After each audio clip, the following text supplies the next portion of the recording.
All right, welcome back, everybody. We have with us yet again the king of crit racing, Mr. Lucas Burgoyne himself. Welcome back to What the up? cabin. With the confetti. He's back, ladies and gentlemen, this time to talk about, I'd say, like the final national level crit race series on the calendar, which of course is Gateway. What is it, four races? It is 4 races over Labor Day weekend. It was a Friday to a Monday in the heart of St. Louis. And we finished the season with a bang. We have some very exciting footage to get into. Thank you for turning on the cameras and sharing this with us. Should we dive into some action? Yes, sir. Let's get it. All right, Lucas, we are 9 kilometers, just outside of 9 kilometers to go. We're gonna go through the last 9 kilometers of this race. But why are we skipping forward? Because this is a square crit. Night one. How did you describe it? Night one of Night one is dark as hell, scary as shit, and nothing happens until the last 3 laps. You did sit back in the cheap seats, the sprinters lounge, and have a funny, like, impromptu interview with former national champion Daniel Holloway.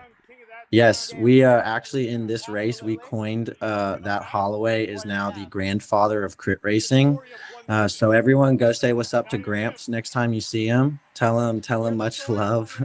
Tell him much love from me. I have raced against Holloway for 15 years. Like, so much racing against Holloway. Uh-huh. He's back, bro. He's back. I know. I raced against him at Masters National Championships. We had. Oh, I haven't released that video yet. That's gonna be an exciting one because he did something a little bit out there, and I was. Anyway, I won't spoil it. That video's coming. But we race. That's how old we are now, man. We're Masters crit champions now. When is Holloway not doing something where you're like, It was a questionable decision. It didn't work out for him in the end. questionable decision or ballsy? The world may never know. It was risky. I'll give you that. Tell us what's going on here, though. We obviously have a 4-corner, ripping fast. It looks like really smooth pavement crit. You and the Cadence boys are gathered here towards the front. Is there anything happening? Is there anybody off the front? Is this just getting ready for the field sprint? No, this kind of moment, I think Blazers, Legion, and our team have kind of decided that it will be a field sprint. I know Medellin is in here launching some flyers and whatnot, but they kind of eventually settle down. And like you're seeing the shadows behind me, see, it's very clear in front of me, and then behind me, as soon as these shadows, there's just bodies all over the course, right? So we're like kind of right on the front end of the peloton here, and where kind of the chaos is starting to ensue. And look, there comes those bodies that were around me.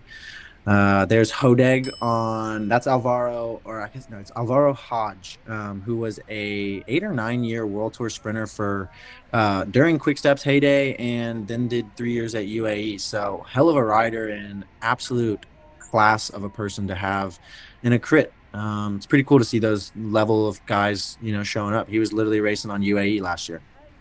Dude is so legit. I remember, I mean, it's been a minute now, but I remember, yeah, Quick Step heyday, like 7 years ago. He won something, like something big. I remember he made a name for himself when he first joined that team. He beat Cavendish, or it was somebody, I think it was Cavendish, a superstar sprinter, and it was like, whoa, look out, like some random Colombian guy, and South America just pumps out talent. Hodeg Hodge, like, that's the weirdest name. That is not a Latin American name. I don't know even how to say it. But for those of you who've been around for a while, know the name. I mean, even recently you said he's been in the World Tour up until like a couple of years ago, but now he's racing crits in the United States. And this is a different beast. This is different from a European peloton. Like, how does it, having raced both, how is it different?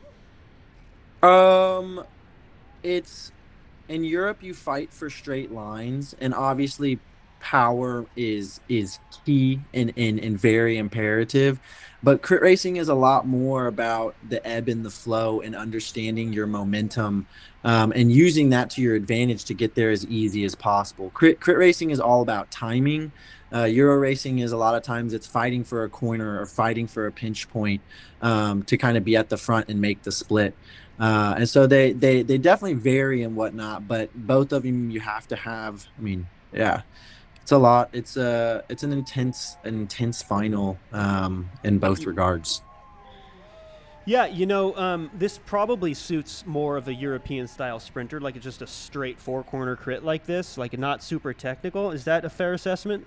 That's exactly what we were thinking with Hodge coming in here was we knew Justin was going to be really good on a course like this that was super easy. And we knew Hodge would be really good as well because this isn't the normal technical crits that we face that a lot of times the Euro guys will come and do and they struggle in the technicality here.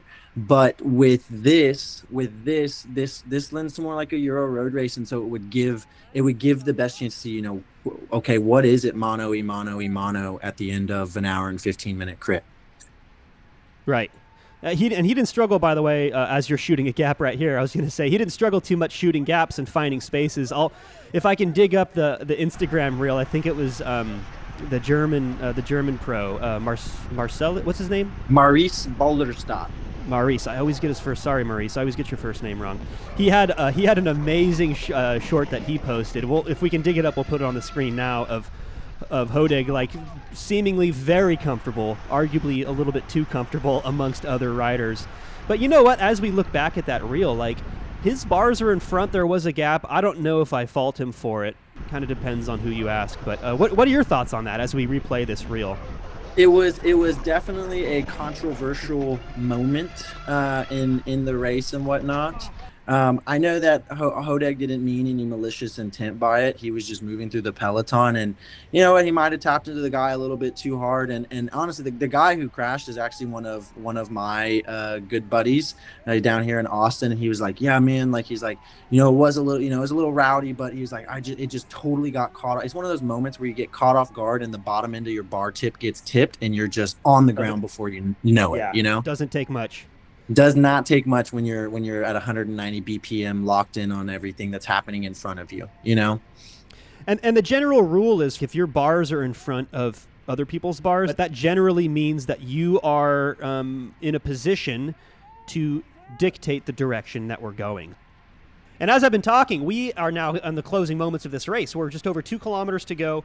Position's really good here. Is about where you want to be? It is until it isn't, and isn't is happening right as we speak. I went from fifth wheel to like 20th wheel in a matter of a second. And that is what happens in crit racing sometimes. It's so brutal in crit racing. How do you fix it? Well, you pop out and undo what just happened. It cost you a little bit of energy, though. I say check out these watts. Let me cash in some bucks real quick because it's needed. On the front right now is Gabe Porterfield. You got Cesar Cerna to my right. Danny's rushing on the outside. And I'm feeling good now. Now I'm in a good spot again. And now I kind of got to get my boys in front of me. You saw Luke just came over the right side, Brody and Danny with him. Justin's directly to my right. So it's 3 Legion, 4 Cadence at this point, and then the game is on. The game's afoot. And that effort that you made is necessary. I know that at the end of the race, you guys feel tired, and you're like, I only have one more bullet. It has to be the sprint. You're never going to win a race from 20th wheel out of the last corner. It's just never going to happen. So you have to use that energy to get into position. And you'd be shocked at what it takes to win a race if you're in the perfect position. Shocked as in it's like 1,000 watts you can win a race. Yeah. Yeah. I mean, sometimes it's more, sometimes it's less, but it's not the crazy 2,000 watt sprint that you guys think it is, even at this level. So you have to be in the correct position. That is priority number 1. So that effort was necessary, and now we are ripping 36 miles an hour. This is like, this is like a NASCAR track at this point, and position's good again. Are you feeling confident at this point in the race? I am. I'm tucked in on the Legion train and whatnot. You see Hodge come up on my left. He's definitely a big threat, and that's kind of I knew who I was going to be sprinting against this weekend was going to be Hodge, Justin Williams, and Brian Gomez. I was actually coming on really really well too, and that's kind of how you see the threefold. I think that's the top 4 right there. And here's Brody going full tilt, half a lap to go. Yeah, and Justin's right behind you?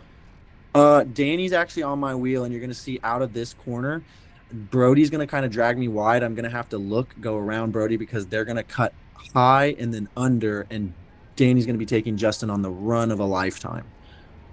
Yeah, they timed this so well. I mean, look at this. Yeah. Look at this lead out. Like Justin's had an armchair ride. They've done such a good job on Legion to make this possible. And now We are ripping into the final corner. What do we always say, guys? It's first to the final corner. We were talking position earlier, and you're going to see the inside line. Justin is such a good racer. Like, he knows exactly where to be, and he carries so much speed. Where are you at in this sprint? I'm trying to run through a slip, and oh man, I thought you were getting a good run back at him, but yeah. Unfortunately the photo finish did not go in your favor this time, Lucas. No, sir, it did not. But it was an absolute hell of a race and a hell of an event to get to compete against. Yeah, we have more footage from the Gateway Cup, so be sure to get subscribed. And if you guys like this kind of final 10K with Lucas, this is a ton of fun for me. Vote with your comment and your likes in this video, and that will drive whether or not we make more of these. Lucas, great having you on as always, man. Hey, man, thank you so much, and I'll see you next time. Last 10K Lucas? Are we doing 10K Lucas times NorCal? I just said it, so I think it's gonna happen now. Yeah. Last 10K, 10K with the national champ. I don't know. There's a ring to it. Hey, there you go. Thanks for having me, man. I can't wait to be back. Okay. Let's do it. Fucking Let's do it. Let's do it. Yes, sir. Let's fucking do it. Good job, Justin.